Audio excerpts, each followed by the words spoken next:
두 번째 시간입니다. 오늘 이제 죄들의 사면이라는 주제로 공부를 하겠습니다. 죄들의 사면은 영어로는 이제 The Remission of Sins라고 되어져 있습니다. 그래서 우리가 저번 주에는 죄들의 용서, 즉 구속을 배웠잖아요. 그래서 이 죄들을 용서받는 것과 죄들을 사면받는 것, 지금 remission이라고 하는 단어와 forgiveness라고 하는 단어는 차이가 있습니다. 그것에 대해서 오늘 조금 명확하게 살펴보고자 하는데요. 저는 먼저 형제자매들께 말씀드리는 것은 제 자신이 많이 부족하고 또 깨닫는 것도 한정적이고 제가 뭘 다 알아서가 아니고요. 하지만 이제 우리가 이런 것들을 공부하는 것의 중요한 것은 이런 공부를 통해서 우리가 더 알아간다는 거죠. 그리고 더 함께 상의해 볼 수 있고 더 성경을 참고해 볼 수 있기 때문에 이것은 굉장히 중요한 일입니다. 이것을 단순히 논쟁하기를 막 노력한다든가 이것이 뭔가 불필요한 싸움이 된다든가 하는 것이 늘 경계가 되는 것 같아요. 왜 그러냐면 이제 중간에도 나오지만 이 지금 두 개의 단어 때문에도요. 또 그리고 이제 그걸 이제 나중에 그것을 for라는 하나의 전치사 하나 때문에도 굉장히 많은 사람들이 서로 싸웁니다. 그래서 저는 그런 면에 있어서 우리 그리스도인이라면 무엇이 옳은지에 대해서 겸손하게 항상 다른 사람들의 말들을 듣고 배우는 것이 중요한 것 같아요. 그래서 제가 이 죄들의 사면도 저 역시도 사실 조금 어려운 내용이었어요. 그렇기 때문에 이것을 좀 더 명확하게 정리하기 위해선 저 역시 많이 공부가 필요했고 시간이 필요했기 때문에 제가 오늘 정리하는 내용 역시도 이것이 뭐 완전하다, 무조건 이것이 옳다 이걸 말씀드리는 게 아닙니다. 다만 제가 지금까지 공부하면서 정리한 것들을 형제자매들과 솔직하게 나누는 것이니까 또 한번 보시면서 또 공부를 해보시면 좋겠어요. 그래서 이것이 어떤 주장하는 자세로 대해서는 참 곤란한 것 같습니다. 그런데 중요한 건 뭐냐면요. 저는 한 가지 확신이 있어요. 뭐냐면 형제자매들도 그러한 믿음을 가지셨는지 모르겠지만 이 킹제임스 성경을 우리에게 주셨잖아요. 영어 킹제임스 성경을 주셨는데요. 여기는 수많은 하나님의 말씀인 단어들로 채워져 있단 말이죠. 그런데 그 단어 하나하나가 굉장히 중요한 의미를 담고 있어요. 그렇죠? 우리가 그걸 믿어야 돼요. 이것이 하나하나, 단어 하나하나를 하나님께서 일부러 기록하셨다라는 믿음을 가져야 된다는 거죠. 그러니까 이건 굉장히 중요한 하나의 접근법인데요. 제가 얘기하는 지금 죄들의 용서라는 말과 죄들의 사면이라는 말은 말 자체가 같습니까? 비슷하지만 아니에요. 비슷하지만 다르다는 거예요. 그걸 항상 명확하게 구분을 해야 되는데 이게 킹제임스 성경을 믿는다고 하는 사람들조차도 많이들 이렇게 막 얘기를 하는 거 보면 결국 다 같은 개념으로 봐버린다는 거예요. 그러니까 이게 혼돈이 생길 수밖에 없다는 거죠. 그래서 저는 명확하게 단어를 구분해야 된다. 그래서 이것도요, 번역하는 데 있어서도 두 개의 단어를 다 용서라고 번역하는 거가 더 좋은 게 아니고요. 명확하게 용서면 용서, 사면이면 사면이라고 명확하게 구분을 하는 게 훨씬 더 좋은 번역이라고 믿는 거죠. 그래야만 어쨌든 우리가 아직은 깨닫지 못해도 두 개의 차이점이 뭐냐 이걸 알 수 있기 때문이거든요. 예를 들어서 형제자매들, 하나님의 왕국과 하늘의 왕국이 같은 겁니까? 이게 비슷한 것 같지만 그렇죠? 엄청 다른 거거든요. 개념상. 그렇잖아요. 이 하나님의 왕국과 하늘의 왕국을 공부를 해보다 보면요. 이 생명에 대해서도 이게 좀 이렇게 정리가 돼요. 생명도요. 우리가 받는 생명은 영원한 생명이라고 했어요. 그래서 영어 성경에는 좀 뭔지 아십니까? 이게 eternal life예요. 영원한 생명. 그런데 이 흥정역 성경에서 번역하기를 everlasting life라고 하는 거는 뭘로 번역했냐면 영존하는 생명이라고 했거든요.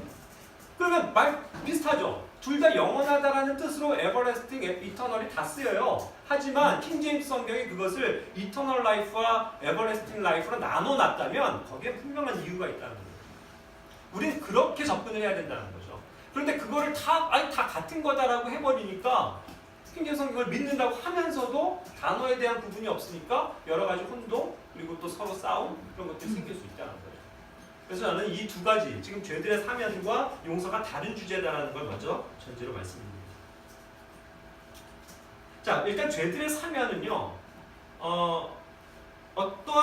어디서 어떠한 효력 시점을 갖느냐, 뭘 그럼 도대체 사면이라고 얘기하는 거예요. 용서는 저번 주에 우리가 배웠잖아요. 그것이 구속입니다.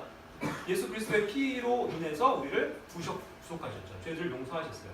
그러니까 이제 그것을 믿고 받아들임으로써 우리는 은혜로서 값없이 얻게 되는 것이 죄들의 용서요, 구속이죠. 자, 그럼 반면 사면은 조금 다른 개념을 가지고 있다는 거예요. 자, 일단 사전적인 의미에서부터도 달라요. 왜냐면 자, forgiveness도 그렇고 용서예요. 용서라는 말을 많이들 광범위하게 씁니다. 하지만 미묘한 차이에 있어서 이건 사면, 면제 이런 데에 더 초점을 맞춘 단어예요. 그러니까 이거는 조금 더 법적인 용어라는 겁니다.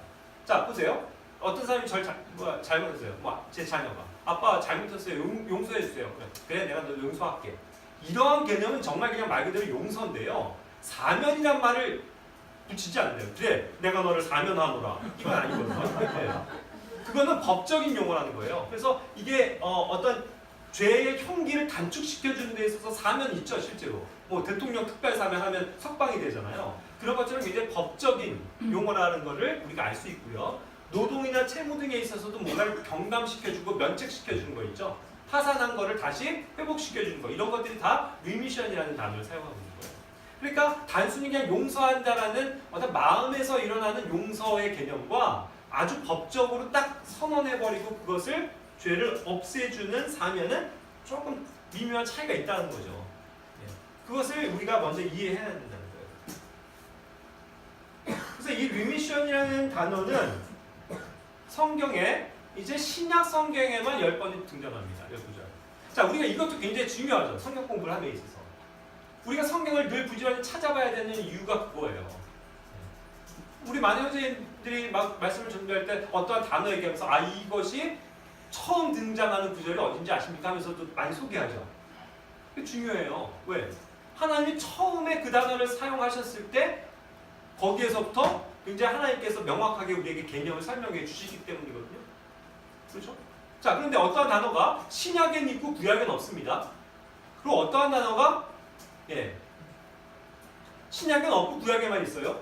그럼 다 어떻다는 거예요? 이건 구약에만 있으면 구약적인 경륜에 더 적합한 단어구나. 신약에만 있으면 신약의 어떤 교리를 설명하는 단어겠구나. 이걸 분명히 명확하게 구분이 되잖아요. 그렇기 때문에 이게 중요하다는 거예요. 자, 그런데 이제 제가 아까도 많은 경우에서 이 사면과 용서를 다 같은 것으로 묶어버린다라는 그 오해가 뭐냐면, 그러다 보니까 뭐냐면요. 그게 이제 구분이 없어지니까 도대체 우리에게 그러니까 사면과 용서가 어떻게 이게 존재하는 건지에 대한 어떤 명확한 구분점이 없어지더라는 거죠. 그래서 저도 이 점에 있어서 굉장히 많이 고민을 했어요, 실제로. 그러면서 이제 공부를 하면서 조금씩 이제 정리를 해나가는 중인데요. 자, 흠정역 성경에서는 이 단어를요, 사면이라는 말로만 썼습니다. 리미션을요. 그건 굉장히 저는 만족해요. 왜냐면 그 한 단어를 하나의 단어로 정리할 수 있으면 그게 더 좋다는 거죠. 그래야 혼동이 없어요. 예. 그런데 한글 킹제임스는 이거를 죄사함, 또 어떤 죄들의 사함, 또 어떤 건 높인 말로 죄들의 상하심, 뭐 이런 식으로 또 여러 개를 사용하거든요. 우리가 이제 요즘에는 번역 성경도 참고를 하지만 여기서도 사면, 또 죄들과 불법들을 사면하는 사면, 이렇게 굉장히 많은 수식을 붙여놨어요. 그리고 죄들을 용서하는 용서 이렇게 돼버렸거든요. 그래서 저는 이제 이 점에 있어서도 강조한 게 있게 좀 다급적인 하나를 좀 통일했으면 좋겠다는 이제 제안을 드렸고요. 어쨌든 이제 이러한 면에서 우리가 단어에 대한 먼저 정리는 분명히 짚고 넘어가야 합니다. forgive와 이런 remission은 사실 좀 다른 개념을 가지고 있다는 거죠. 이 죄들의 사면은요. 자, 이제부터 먼저 이제 결론적인 걸 말씀드리면 저는 이 단어는요. 이것이 유대적인 경륜에 해당되는 단어라는 거예요. 제 나름대로 정리가. 그것을 오늘 형제자매님께 말씀을 드린 겁니다. 자, 이것을 제가 그래서 부단히도 찾아왔어요. 근 몇 주간. 제가 말씀을 정리할 때 조금 석연치 않은 것들은요. 항상 제가 부족하기 때문에 찾아봅니다. 어떤 다른 분들이 써놓은 글들 또 혹은 설교 이런 것들을 면밀히 들어도 보고 읽어도 보고 하는데요. 아쉽게도 이 죄들의 사면을 명확하게 설명한 거를 아직까지 찾지를 못했어요. 이런 독립순례교회라든가 또 뭐 어떠한 좋은 그런 주석이나 이런 것에서. 그러니까 왜 그러냐면 이 단어가 혼용되고 있기 때문에 그냥 용서라는 거예요. 그래서 그냥 구약부터 있었던 용서라는 개념으로만 받아지니까 우리가 받은 구속으로 별반 차이가 없겠어요. 그런데 그거를 명확하게 한번 찾아보면 사실 이것은 유대적 관점에서 설명되어지는 단어다. 그렇게 말씀을 드릴 수가 있습니다.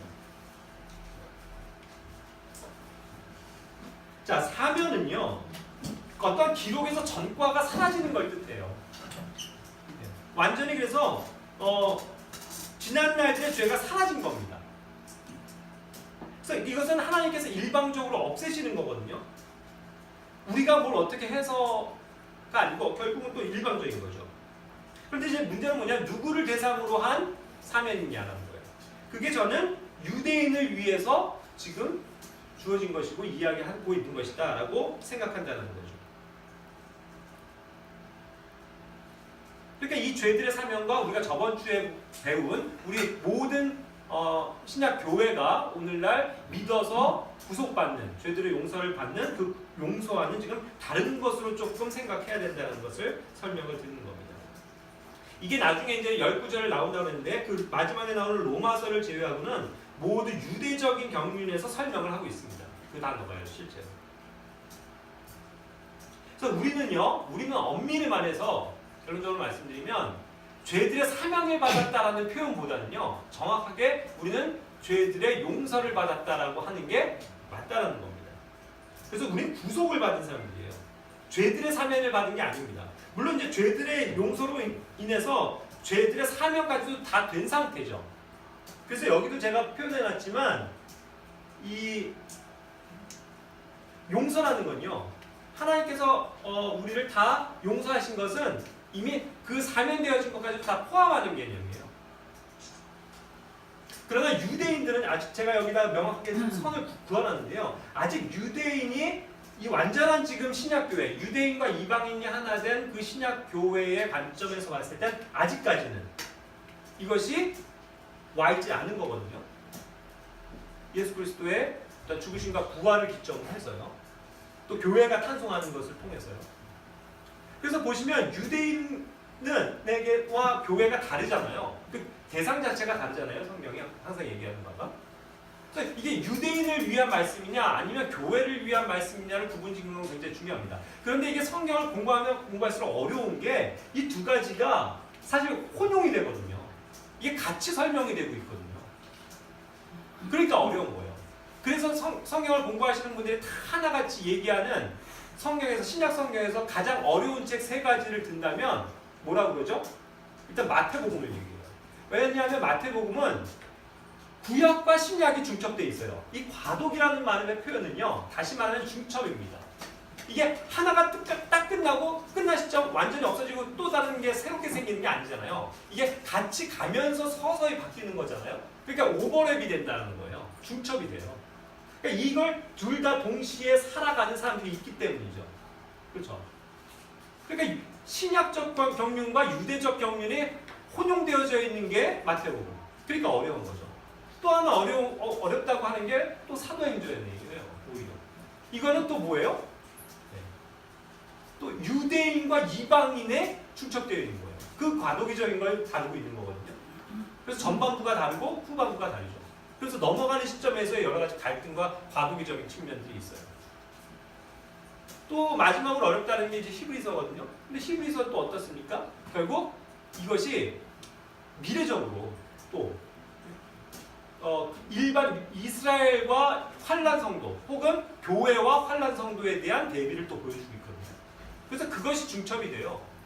그러다 보니까 이와 같이 어떤 과도기적인 거, 이것을 뭔가를 다 아우르고 있는 것들은 항상 명확한 구분을 주지 않으면 굉장히 혼란스러운 부분들이 있죠. 교리적으로. 그래서 저는 어쨌든 이 사면에서 이제 이 사면이라는 단어가 결국 용서라는, 죄들의 용서라는 개념으로 우리 시대에는 바뀌게 될 것이라는 걸 말씀드리고요. 그렇다고 보면 그 명확한 구분점은 이스라엘에게는 회개가 필요했던 거죠. 그래서 이걸 유대인의 경이라고 말씀드리는 건 지금 여기서 얘기하는 사면을 얘기할 땐 다 뭘 얘기를 하는 거냐면 회개해라. 하늘의 왕국에 가까웠다. 그걸 선포한 거거든요. 그러면서 죄들의 사면이 이루어지는 것에 대해서 얘기를 하는 거예요. 그러니까 누구에 대한 경륜입니까? 이스라엘을 위한 경륜입니다. 이스라엘 백성에게 얘기하고 있다는 거예요. 그래서 그들은 어떤 회개를 통해서 이 사면을 확정 짓는 겁니다. 그런 반면 우리는 물론 회개를 하지만 궁극적으로 우리에게 구원을 가져다 주는 건요 뭐예요? 믿음이거든요. 회개를 하지만 실제로 믿음, 그걸 받아들임으로써 얻는 거죠. 그리고 이 유대인 경륜은 결국 유대인들만을 모아놓고 교회가 성립이 됐어요. 사도행전의 역사의 시작은 유대인 교회입니다. 유대인들밖에 없었어요. 그렇죠? 그런데 이게 좀 이제 이방인이 섞이기 시작하면서 완전히 유대인과 이방인이 하나 된 교회로 나아가는 거죠. 그러니까 이것이 과도기적으로 이해해야 될 영역인 거죠. 그리고 동시에 사도행전을 보면 사도와 감독이 같이 존재하는 거예요. 이제부터. 그죠? 사도가 점점 없어지면서 이제 새롭게 감독의 시대로 넘어가는 거거든요. 그럼 어떤 시대적인 교차점들이 생기죠. 그러니까 침례 하나를 보더라도 굉장히 복잡해요. 회개의 침례. 이스라엘은 그걸 말하는 거예요. 회개의 침례. 그런 반면에 우리는 그냥 믿음으로써 바로 그 순간 성령의 침례를 받게 되는 거죠. 그리고 이제 물로서 그것을 공표하기 위해서 받는 겁니다. 이같이 굉장히 많은 여러 가지 개념들이 설명되어지고 있다는 거죠.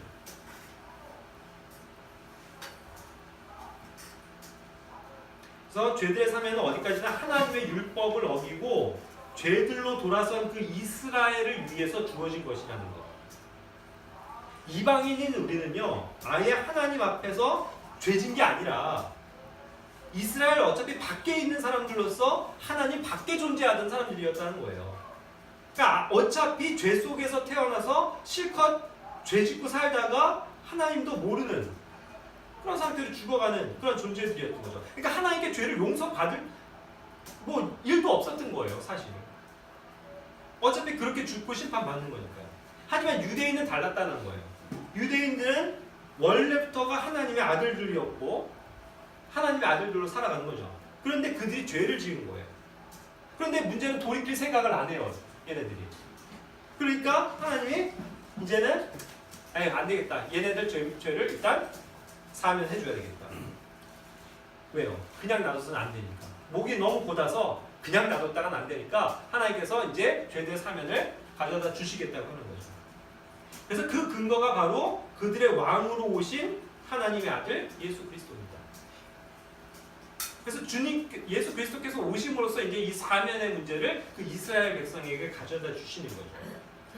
이것도 하나님이 일방적으로 하신 겁니다. 우리의 구속도 하나님의 일방적인 은혜이지만 하나의 차이점은 뭐냐면 이 지금 말하는 사면은 유대인을 위한 것이라는 점. 그래서 죄들의 사면은 하늘의 왕국이 가까웠다라는 것을 알리면서 그 하늘의 왕국이 가까운 시점에서 반드시 거기 들어가기 위해서 해결돼야 할 전제 조건, 죄들의 사면이 이루어져야 된다는 거예요. 하나님께서 자 죄들의 사면했어, 석방했어. 그러니까 이제 뭐예요? 회개해. 그 개념이 그 시대에 이제 예수님이 오심으로써 주어진다는 거죠. 그거를 먼저 알리는 게 침례자 요한이었던 거예요. 그러니까 이것은 죄들의 사면은 항상 하늘의 왕국과 같이 결부된 단어입니다. 하늘의 왕국에서 어떤 회개와 관련돼서.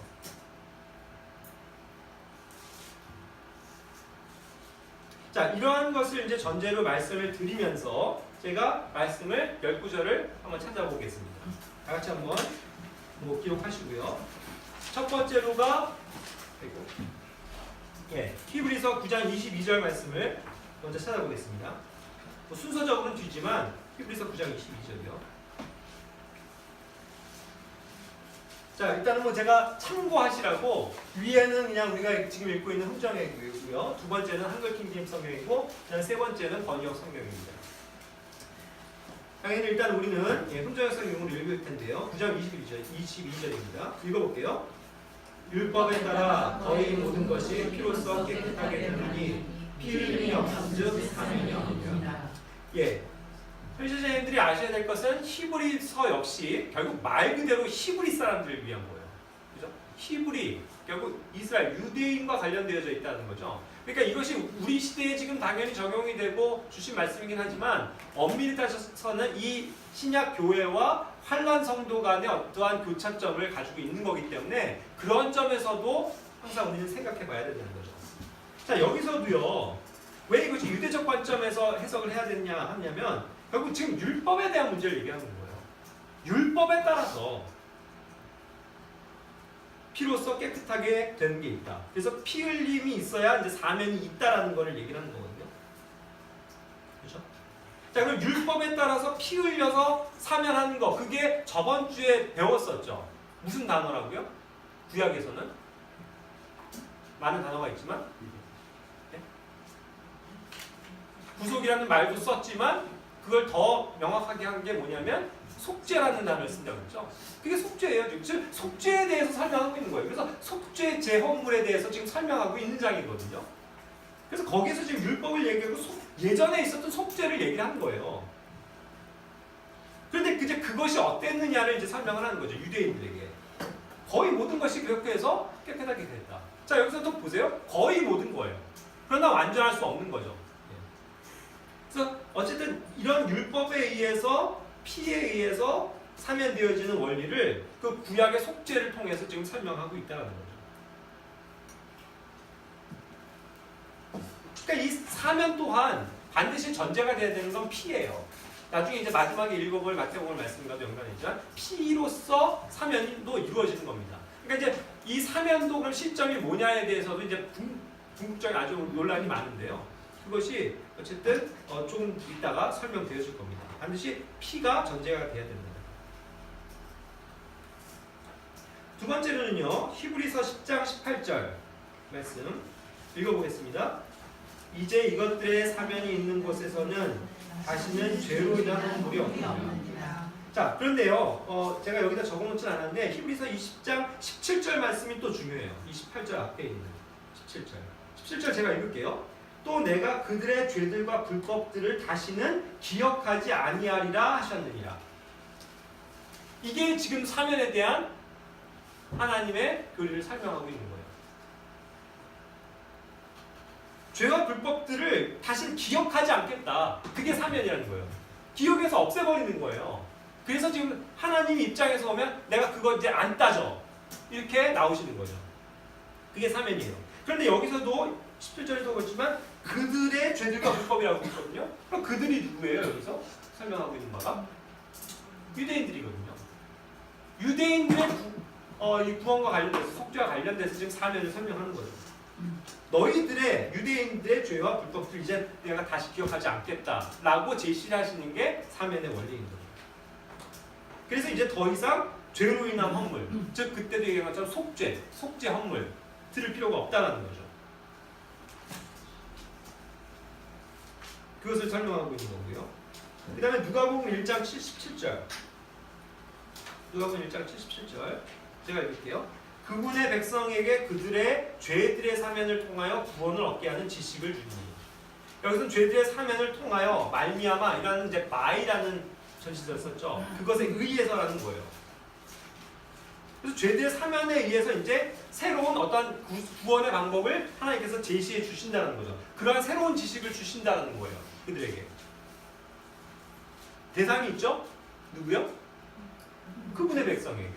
이스라엘 사람들에게. 지금 죄들의 사면을 주님께서 말씀하고 계시다는 거죠. 마가복음 1장 4절입니다. 마가복음 1장 4절.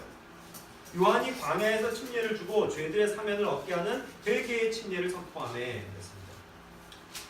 자, 이제 이게 가장 이제 첨예한 대립이 되는 거예요. 결국 이 흠정역과 한글 킹제임스 간에도 그렇지만, 그러나 또 이 지금 흠정역 성경을 쓰지만 같은 독립침례교회 안에서도 이걸 인하여로 번역해야만 한다고 하는 분들과 이건 여러 가지 정황상 위하여다 라고 하는 그 싸움이 굉장히 치열하기 때문에 그래서 이게 문제가 되는 거예요.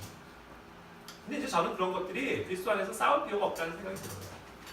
우리가 다 완벽하진 않잖아요. 그러니까 좀 더 그런 어떤 다른 사람들의 관점에 대해서 이해를 하면서 단순히 뭐 위하여지만 또 뭐 인하여지만 이렇게도 우리가 그냥 생각할 수 있다는 어떤 그런 것들로 조금 이거 뭐 타협하자는 게 아니고요. 그러면 좋은데 이건 뭐 서로 간에 너무 막 싸웁니다. 그런데 재밌게도요. 뭐 재밌는 게 아니라 안타까운 거지만 그래서 이게 for라는 거, for the remission of sins 해갖고 이것이 죄들의 사면을 인하여냐 때문이냐 아니면 그것을 위하여냐라는 그 싸움에 있어서 자꾸 여러 가지 교리적인 설명들을 하는데 그러면서 이제 결국 양쪽에서 다 근거로 두는 게 뭐냐면 결국 헬라어예요. 그리스어.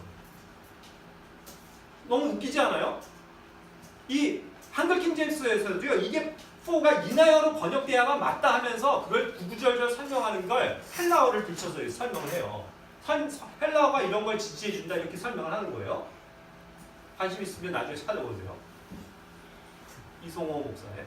그리고 반대로 흠정역 성경에서 정성수 목사는 또 뭐라고 합니까? 이건 당연히 위하여다. 왜? 헬라어가 지지해주겠다면서 헬라어가 어떻게 돼 있다. 그럼 도대체 뭐예요? 그래서 저는 너무 감사한 거예요. 이들의 이런 싸움을 보면서 맞다. 그들이 서로 스스로가 밝혀주는 거죠. 헬라어 갖고는 안 된다. 그거 아닌가요? 헬라어 갖고 안 돼요.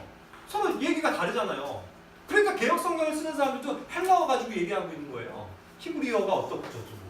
근데 우리는 아니잖아요. 영어잖아요. 그러니까 오히려 영어에 대해서만 우리가 충실하게 이해할 수 있으면 좋다는 거죠. 그런데 아쉽게도 정말 그렇대요. 전 뭐 영어를 못하지만 4가 이게 인하여도 되고 위하여도 되는데 이게 굉장히 좀 미묘한 차이 때문에 이걸 번역하는 데서 굉장히 어렵다는 거죠.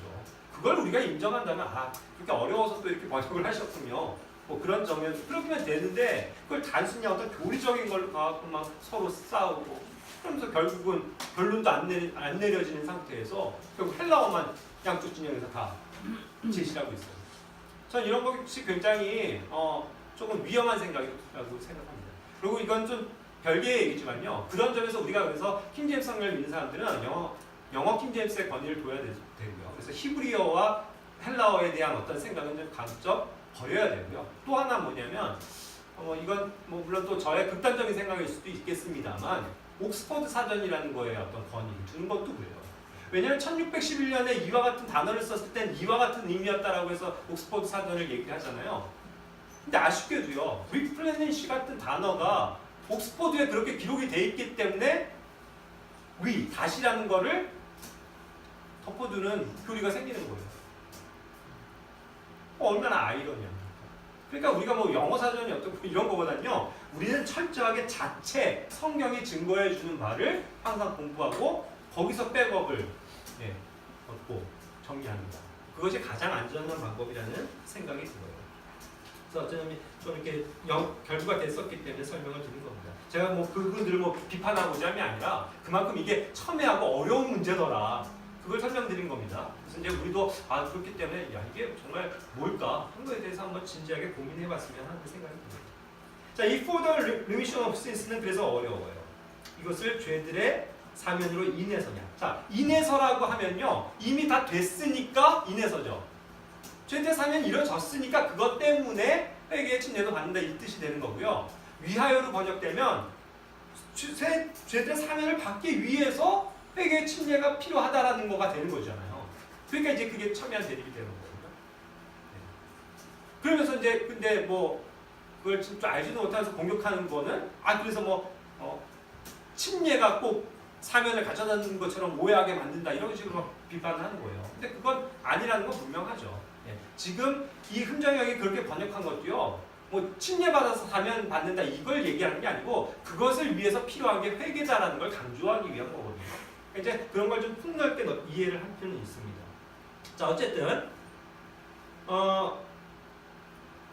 여기서도요 보면은 중요한 건 뭐냐면요. 그러니까 우리가 본질을 잃지 말아야 되는데 이 죄들의 사면을 인해서건 얻게 하기 위해서건 중요한 건 뭐냐면 이게 누구를 위한 거냐는 거예요. 이건 누가 지금 얘기하는 거예요? 요한이 침례거든요. 요한의 침례는 누구를 위한 겁니까? 이스라엘이에요. 이스라엘을 회개케 하기 위한 데에 지금 선포가 되어지는 거거든요.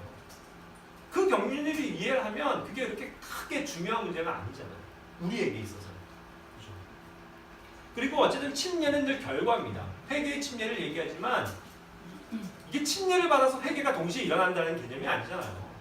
내가 회개했으니까 회개한 다음에 침례를 받는 거잖아요. 그러니까 그들 이스라엘도 마찬가지였죠. 야, 너희에게 죄들의 사면이 임했다. 그러니까 그래요? 정말 이제 내가 어떻게 해야만 좋습니까? 그래, 일단 회개해. 주님 회개합니다. 하나님 회개합니다. 그러면서 요단강으로 나와서 순종해서 침례를 받았던 거거든요. 그러나 어쨌든 이제 우리가 지금 받는 그런 어떠한 침례와는 다른 성격을 가지고 있다는 것은 분명히 알 수 있는 거죠. 그래서 누가복음 3장 3절 거기서도 이제 비슷한 말씀인데요.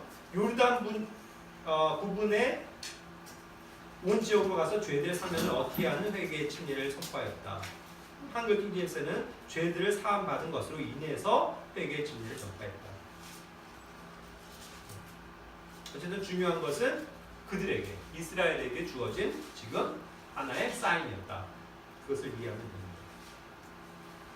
누가복음 24장 47절은 아까 제가 말씀드린 어떤 과도기적인 것을 다시 한번 좀 정리를 해볼 필요가 있는 구절입니다. 누가복음 24장 47절은 회개와 죄들의 사면이 그의 이름으로 예루살렘에서 시작하여 모든 민족들 가운데 선포되어야 하리니 그랬어요. 자, 회개와 죄들의 사면이 붙어 있습니다. 그러니까 개념상 항상 이 죄들의 사면은 회개, 이스라엘의 회개와 관련된 용어다라는 걸 알 수 있는 거고요. 그래서 여기서도 그의 이름이잖아요. 그죠? 예수님의 이름으로 해서 어디서부터 시작해요? 당연히 예루살렘에서 시작하는 거죠. 이스라엘의 그 믿음의 지금 출발점이기 때문이죠. 그렇게 시작해서 모든 민족들 가운데로 이제 죄의 사면이 선포되어질 거다 하는 거죠. 근데 이제 이것이 시간적으로 과도기적인 상태를 거치면서 더 이상은 신약 교회에는 사면이라는 말을 안 쓰고 다 그것이 뭘로 대체돼 있다? 그게 용서라는 말로 대체가 돼 있다. 저는 그 설명을 드리는 거예요. 그러니까 이것이 유대에서 우리 시대로 넘어온 데 있어서 항상 과도기적인 것을 염두를 해둬야 돼요.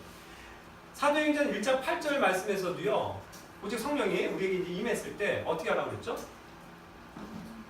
맨 처음에 예루살렘이죠. 그죠? 온 유대와 사마리아와 여기도 사마리아가 나와요. 이제 또 유대 예루살렘 나오죠. 유대 나오죠. 사마리아 나오죠. 그 다음에 뭐예요? 땅끝 맨 지역까지 단계가 있는 거죠. 그러니까 이게 과도기적으로 그렇게 되어지는 것에 대해서 분명히 설명하고 있어요. 그러니까 그 중간 과정에 지금 유대인과 이방인들 사이에 존재하는 건 사마리아거든요. 그 사마리아 자체가 뭐죠? 그게 혼합되어져 있는 문제점이었잖아요. 이스라엘과 이방인이 결탁이 돼서 자식들을 낳고 그게 이제 패망의 길로 같은 건데 그런 것들이 설명되는 게 결국 과도기적인 측면이겠죠. 오버랩 되어져 있다는 거. 그래서 이제 그러한 어떤 회개와 죄들의 사면은 같은 맥락으로 지금 예루살렘으로서 시작되고 있다는 거고요. 사도행전 2장 38절 말씀입니다. 사도행전 2장 38절은 이제 베드로가 설교하는 거죠. 그렇죠? 그래서 그 누구를 대상으로 하고 있냐면 역시 유대인들이에요. 유대인들에게 우리 어떻게 해야 되는 일일까? 너네 회개하고 너희 각 사람이 예수 그리스도의 이름으로 침례를 받아. 죄들의 사함 받는 것으로 인해서라는 것이 여기에서 더 명확해지긴 하죠. 이제 제가 아까 그 죄들의 사면에 대한 시점이 어디냐를 봤을 때 아까 뭐가 전제된다고 했죠? 죄들의 사면을 위해선 구약과 마찬가지로 피예요. 피. 그렇죠? 그래서 그럼 이제 피가 흘려진 시점이니까 누구의 피가요? 예수 그리스도의 속죄의 피가 흘려졌기 때문에 이제 완전한 과거가 됐으니까 인하여라는 게 이제는 더 설득력은 있죠. 그렇죠? 그런데 문제는 뭐냐면 여기서조차도 유대인들에게 자, 베드로는 지금 성령 받았습니까? 지금 여기서 말할 때 성령 받았죠? 그래서 성령이 충만해 있어요. 그러면서 설교하는 거예요. 그러니까 이제 성령도 받았으니까 오늘날 우리 교회 시대와 동일한 거 아닙니까? 라고 하지만 그게 아직이 아니라는 거예요. 왜? 여전히 유대인들에겐 유대인들을 위한 경륜이 남아있어요. 그래서 뭐예요? 침례를 받되 누구의 이름으로 받는 거예요? 예수 그리스도의 이름으로 침례를 받는 거죠. 여기 예수 그리스도예요. 예수 그리스도를 너네가 못 받은 것에 대해서 그분을 통해서 죄의 사면을 가져다 주셨는데 너네가 또 그거를 못 박아 죽였잖아. 거부했잖아. 그러니까 이제 그것을 회개하기 위해서 예수 그리스도의 이름으로 침례를 받아야 된다는 거죠. 그래서 여기서의 회개는 또 예수 그리스도를 거부한 것에 대한 그런 것을 받는 거거든요. 그러니까 여전히 유대적인 경륜에 있다. 사도행전 10장 43절입니다. 자, 여기서는 그분에 대하여 모든 대언자들도 증언하되 누구든지 그분을 믿는 자는 그분의 이름으로 말미암아 죄들의 사면을 받으리라 합니다. 자, 여기서는 역시 또 베드로가 나와서요. 두 개가 넘어갔나요? 죄송해요. 빠져나왔네요. 사도행전 10장 찾아보겠습니다. 10장 43절입니다. 여기서 보면 이제 베드로가 또 설교를 하고 있는 거예요. 근데 이제 이번엔 또 대상이 바뀌었죠. 누구죠? 고넬료예요. 자, 그런데 이제 우리는 항상 고넬료 하니까 이방인이 이제 구원받았다 하잖아요. 그래서 이제 이방인의 교회가 뭐 이렇게 태동되는 것처럼 생각하지만 아니죠. 아직까지 아니죠. 왜요? 고넬료는 어떤 사람입니까?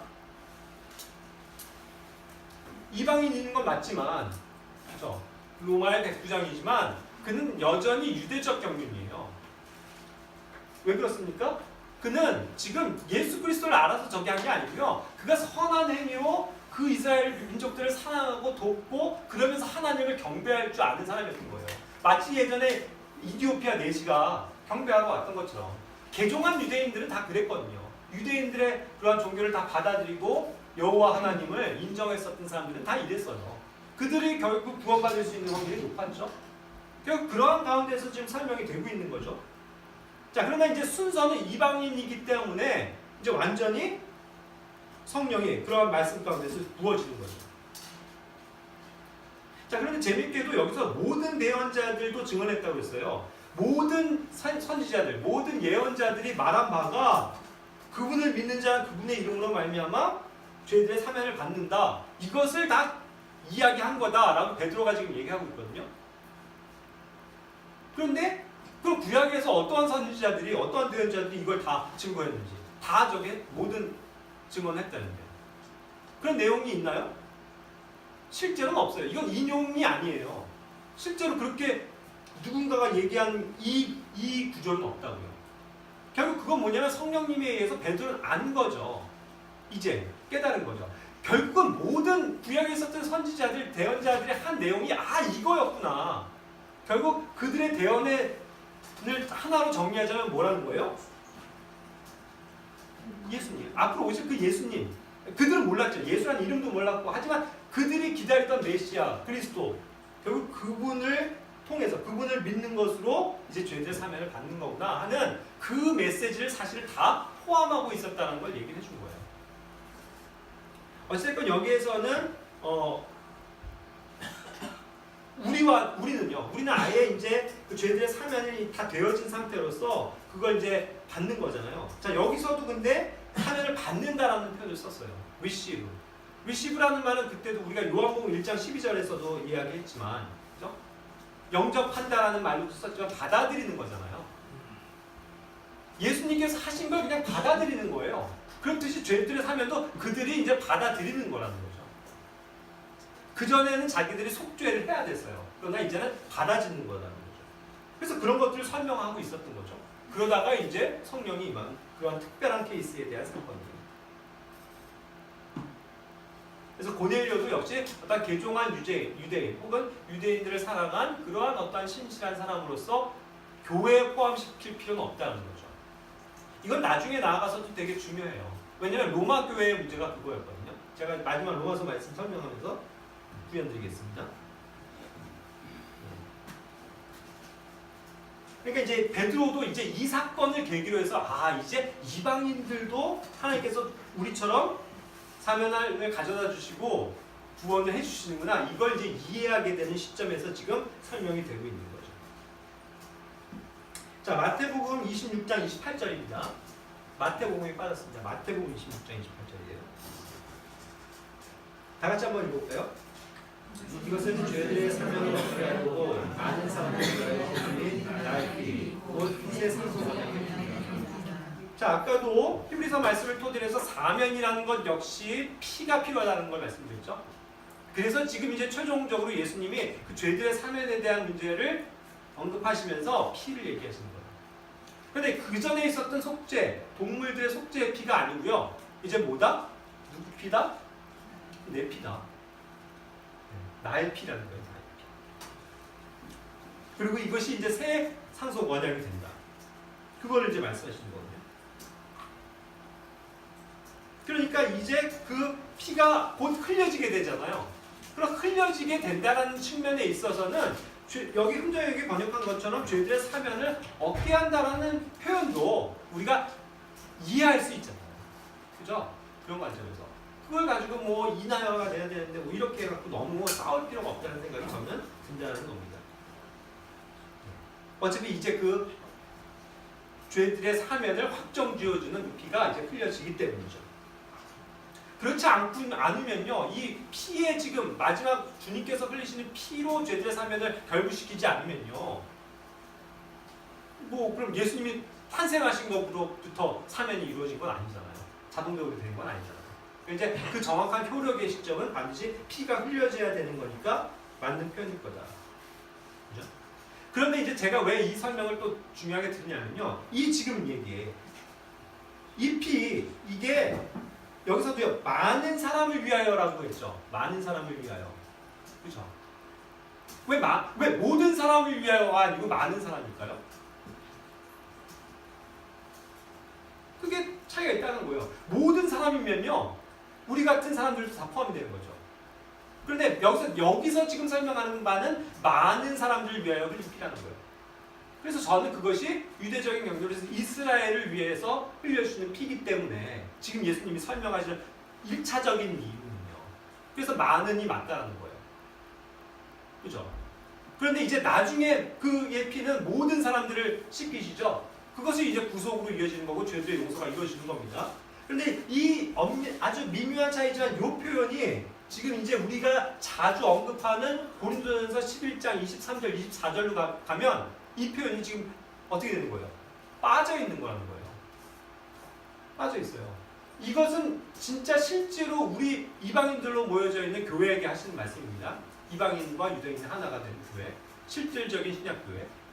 거기에서의 지금 만찬에 대한 거를요, 누가 받은 거예요? 지금 뭐 나중에 다른 뭐 사도들이 받은 게 아니고요. 이거는 주님으로부터 직접 계시를 받은 거예요. 바울이.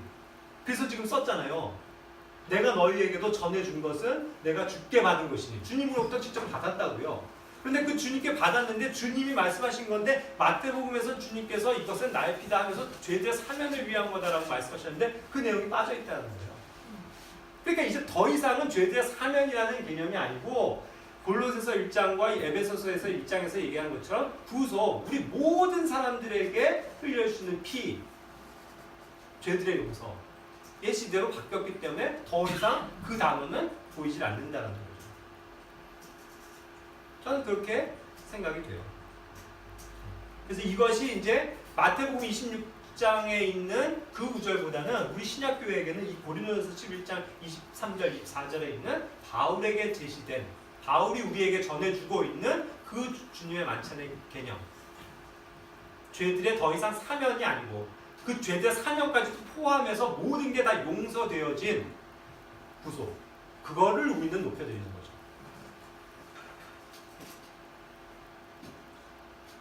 좀 이해가 되셨는지 모르겠네요. 나름대로는 정리를 한다고 했는데 좀 어려운 내용일 수 있을 것 같습니다. 자, 마지막으로요. 로마서 3장 25절입니다. 로마서 3장 25절. 다 같이 읽겠습니다. 그분을 하나님께서 그분의 피를 흘리는 믿음을 통한 화염으로 시작하셨으니 이것은 하나님께서 참으심을 통해 아버지의 죄를 사명하심으로써 자신의 죄를 유일하게 이제 그 신약 교회에게 주시는 그런 어떤 서신서에서 발견되어지는 죄들의 사면입니다. 로마서 3장은. 그런데 이게 저는 그렇다는 거예요. 이 로마서도요, 사실은 좀 어떠한 혼용되어져 있는 그러니까 여러 어떤 대상이 있기 때문에 특수하게 표현되어지는 것도 있어요. 뭐냐면 로마 교회는요, 어떻게 태동된 거죠? 데살로니가, 에베소, 뭐 고린도, 거기는 다 누가 갔어요? 바울이 가서 직접 복음을 전했잖아요. 근데 로마는요? 여태까지 아직 로마는 가본 적이 없는 겁니다. 나중에 잡혀서 가잖아요. 그런데 이미 교회가 있어요, 거기에. 그럼 거기에 많은 아는 사람들이 있어요. 그래서 실제로 호명을 하잖아요. 근데 자, 그들이 어떠한 상태의 사람들이냐는 거예요. 이미 다른 지역에서 믿고 로마로 이주를 해서 거기서 살고 있는, 예? 심지어 브리스길라 아울라가 그런 사람들도 다 있는 거죠. 그렇죠? 그런데 문제는 뭐냐? 그런 가운데서 항상 사도행전을 읽어보면 여전히 유대적인 경륜에 좀 거기서부터 출발해갖고 거기에 이렇게 딜레마에 빠져 있는 사람들이 있는 거예요. 항상 교회들마다. 갈라디아 교회도 그랬고요. 로마 교회도 그렇고요. 그러니까 이게 자꾸 대두가 되는 거죠. 로마서에서 왜 믿음과 행위에 대한 문제를 자꾸 가르치고 있습니까? 아니야, 더 이상은 행위가 아니고 믿음이라니까 그걸 좀 납득시켜줘야 되거든요. 그렇죠? 갈라디아서에서도 율법과 그 행위에 대한 문제. 그런 것들이 항상 대두가 되기 때문에 이것은 이제 로마 교회가 이제 그런 특수성에서 지금 믿음과 행위에 대해서 얘기하면서 율법과 믿음에 대해서 설명하면서 지금 과거의 죄들을 사면하신 것에 대해서 쉽게 사실 유대인들은 이해할 수 있는 내용인 거죠. 그렇죠? 자, 그래서 여기서도 과거의 죄들을 사면하셨다라는 것, for the remission of sins 한 다음에 that are past, 지나간이라는 것으로 이제 되어 있잖아요. 이게 결국 우리의 과거에 지나간 죄를 사면하셨다, 우리에게 지금 적용되는 말씀이 아니고요. 이 are past라는 거는 그 죄들의 사면이 이루어진 그 과거를, 시점을 지금 바울이 설명하고 있다는 거예요. 이미 예수님이 오셔서 죄들의 사면을 그들 이스라엘에게 끝내놓으셨잖아요. 그렇기 때문에 이미 지금 다 되어져 있었던 그 죄들의 사면, 그리고 그분의 의가 나타나신 것, 그것을 설명하면서 결국 이제 우리는 그 피를 믿는 믿음을 통해서 누구나가 믿음을 통해서 구원받는다는 걸 대비해서 설명해 주는 것. 그런 측면에서의 사용이지 우리 신약교회가 지금 죄들의 사면을 받았습니다라고 정확하게 개념적으로 설명하고 있는 건 아니라는 거죠. 여기까지 잘 이해를 해주셨으면 좋겠습니다. 다시 한번 조금 이렇게 마무리를 짓자면 죄들의 용서와 사면은 조금 다른 의미다. 그런데 우리는 지금 죄들의 용서를 받았죠. 그래서 나의 모든 죄가, 그래서 나의 과거의 죄, 지금 내 죄, 모든 이 앞으로 있을 죄까지 다 주님이 용서하신 거예요. 그래서 이미 그 용서란 개념은 주님의 마음으로부터도 다 그걸 용서하신 거기 때문에 이제 뭐 법적인 것도 다 끝나버린 거예요. 그러니까 죄들의 사면은 이미 다 우리로서는 해결되어진 문제라는 거죠. 하지만 지금 그 신약이 막 시작되는 그 시점에서, 유대인들만 있는 그 시점에서는 막 그들에게 필요한 회개, 하늘의 왕국, 죄들의 사면, 이 문제를 더 부각시켜주기 위해서 지금 신약에서 리미션이라는 단어를 사용하고 계시다는 것으로 정리를 하고자 하는 겁니다. 그러니까 좀 형제자님들도 이것이 뭐 100% 옳다는 게 아니고 아직까지 저같이 지금 얘기하는 사람을 본 적이 없으니까, 그래서 제가 조심스러운 거예요. 그러나 어쨌든 형제자님들도 한번 숙고해 보시면서 것을 이해하시기 바라고요. 네, 제가 준비한 것 중에 하나가 있는데 그건 이제 시간 관계상 생략을 하는데 9절과 더불어서 조금 나중에라도 살펴보세요. 뭐냐면 이 사명과 관련돼서 또 죄와의 문제와 관련돼서요, 죄들이 제거되는다라는 표현이 또 나옵니다. 제거. 이거는 이제 주로 take away라는 단어를 썼거든요. take away. 그래서 이거는 그냥 가져가 버린다, 치워버린다는 뜻이에요. 비슷한 말로 put away라는 말로 치워버린다는 말도 써요. 죄들에 대해서. 그것이 요한복음 1장 29절에 나오고요. 그래서 여기서는 세상 죄를 제거하시는 하나님의 어린 양을 얘기했죠. 네. 그죠? 그래서 이것이 이제 죄들이 완전히 하나님께서 인정하신 이제 죄가 없어졌다라는 것을 얘기하는 거예요. 그 어린 양이 하시는 일. 왜냐면요, 나중에 주님께서 그 피 흘리시고 결국 그 죄의 문제를 어떻게 끝내시는 줄 아세요? 그 죄들을, 그 모든 죄는 어떠한 형벌을 받아야 됩니까? 예? 결국 속죄 헌물도 뭐 했어요? 그 피 흘린 다음에 다. 그 다음 과정은 불에다가 태워버리는 거잖아요. 태워버려요. 자, 그래서 지옥에 가셨다는 거예요, 예수님이. 그래서 그 세상에 있는 죄를 다 제거하셨다는 말은 거기에서 불태워서 끝내놓으셨다는 걸 얘기한다는 거죠. 그래서 굉장히 또 특별한 단어인 거죠. 자, 그런 식으로 이제 우리가 생각을 할 수 있는 것이 이제 지금 요한복음 1장 29절, 로마서 11장 26절, 그 다음에 히브리서 9장 25절, 26절, 여기는 put away입니다. 그 다음에 10장 4절, 요한 1서 3장 5절. 이런 데서 이제 이런 take away our sins, 우리의 죄들을 제거하셨다는 표현들이 있는 거죠. 자, 그렇다고 보면은 이제 사면의 문제, 그래서 이스라엘을 위한 사면의 문제 끝났고, 우리를 구속하시는 죄들의 용서도 끝났고, 그다음에 이제 세상의 죄 자체를 주님께서 이제 안 보시겠다는 거예요. 결국 죄의 문제 너네가 해결할 수가 없어. 어차피 안 돼, 그거죠. 덮어두시겠다는 거예요. 아까 말씀처럼 기억하지 않겠다는 거예요. 하지만 이제 우리 시대에게 마지막 제시하시는 죄가 하나 남아있다는 거예요. 그걸 하나로 통합할 수 있다는 거예요. 그게 뭐예요? 믿지 않는 죄예요. 이걸 다 끝내놓으신 분이 예수 그리스도인데 너네가 그분을 안 받아들이면, 그분을 믿지 않으면 뭐예요? 정죄를 받는다는 거예요. 그러니까 이제는 이 정죄만 남아있는 거예요. 그러니까 오늘날 많은 사람들이 다른 거 논할 필요 없습니다. 예수 그리스도의 믿음, 그걸 받아들이느냐, 그걸 받아들이지 않느냐, 그것을 이제 죄의 유무로 판단하실 거라는 거예요. 그래서 사람들이 이걸 믿지 않았기 때문에 지옥에 가는 거지, 우리보다 그들이 죄를 많이 졌기 때문에 가는 거고, 우리는 덜 졌기 때문에 안 가는 겁니까? 아니잖아요. 그래서 이제 그런 면에서도 이제 죄들의 제거라는 상태, 그래서 주님께서 보실 때 죄들의 문제를 다 끝내놓으셨다는 상태에 대해서도 조금 연관해서 공부를 하시면 도움이 되리라고 생각이 듭니다. 감사합니다. 제가 기도하고 마칠게요. 주님 감사합니다. 우리의 모든 죄들을 끝내놓으신 주님을 찬양드립니다. 주님의 피로 우리를 사주시고 값없이 의롭게 하신 주님을 높여드립니다. 다만 오늘 또 공부한 것은 그 죄들의 사면이라는 문제가 또 유대인들을 위한 경륜 가운데서 이해할 때에 더 선명해지는 것을 우리에게 알려주신 것을 감사합니다. 아직 우리가 부족하고 또 무지하여서 깨닫지 못하는 모든 많은 문제들을 주님께서 깨닫게 하여 주시고 우리가 늘 겸손하게 하나님의 말씀을 상고할 수 있도록 인도하여 주시옵소서. 이 시간 주님께서 인도하신 것을 인해서 감사드리며 우리 주 예수 그리스도 이름으로 기도드립니다.